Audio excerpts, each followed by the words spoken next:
अस्सलामुअलैकुम वरहमतुल्लाहि वबरकातुहू।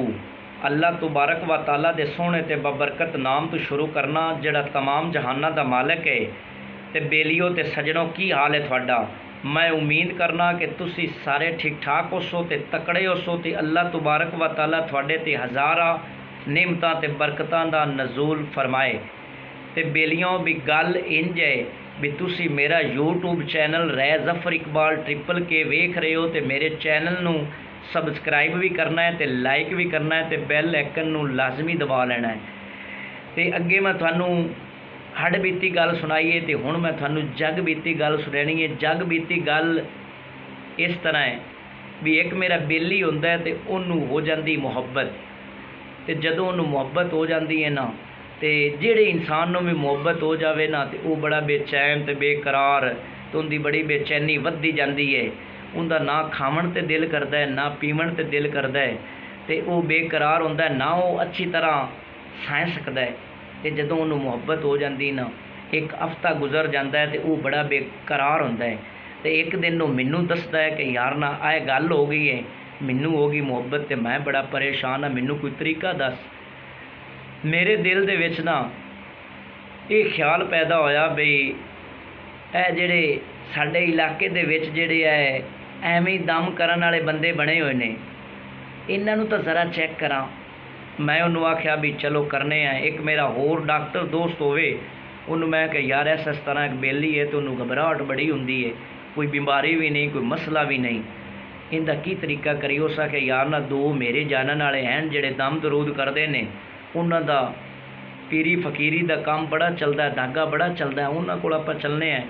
एक दिन वो एक को लेके चला गया, उनके को जदों लेके चला गया ना तो उन्हें तो उन्होंने फूक शूक मारिया तो उनके तो मैं पूछा भी इनू मसला की है। उस आख्या कि इनू ना जिन्ना का साया हो गया, एक दिन ना कशबो लगा के लग गया है किसी करड़ी जगह तो इनदे ते ना जिन आशक हो गया तो ये वजह लग गई है, ये मसला हो गया। मैं कहा ठीक है। 2 दिन मजीद गुजर गए तो उनकी बेकरारी तो बेचैनी, उन्होंने तो बेकरारी तो बेचैनी उस मुहब्बत की आई, होर कोई उन्होंने मसला नहीं आ उनकी। उस तरह ही उन्हें फिर मैनू आख्या, मैं कि एक बंदा रह गया उन्होंने भी चैक कर लवीए। फिर मैं डॉक्टर को आख्या, डॉक्टर आख्या आ चलीए। उस बंदे ने फिर असी नाल लिया, उनके को चले गए। वो जिहड़ा बड़ा नामीनेट मशहूर बाबा उनके को चले गए। जदों गए ना उन्होंने सारी हकीकत दसी भी यह मसला है, घबराहट बेचैनी परेशानी बड़ी है, सारी सारी रात सौंदा भी नहीं, की मसला है। उन्हें अपना ना कोई कागज़ ते हिसाब किताब करके ना तो दसिया कि इनू यार ना किसी चीज़ का साया हो गया है तो साया होने की वजह तू ना इनू ये मसला हो गया। तो तुसी इस तरह करो कि 2-4 दिन मेरे को आना है तो इंशाअल्लाह ठीक हो जासी।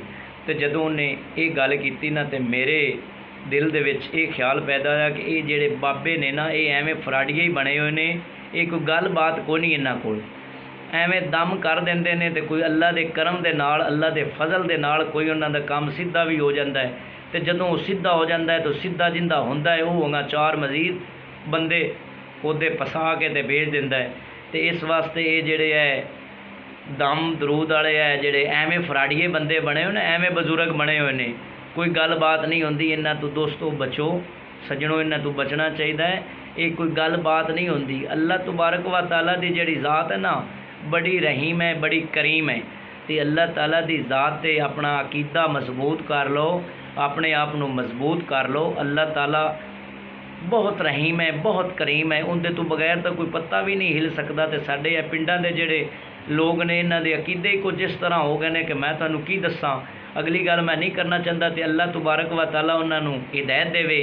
तो अल्लाह ताला मेरे सारे बेलियां ते सजना नूं खुश रखे। अल्लाह निगहबान।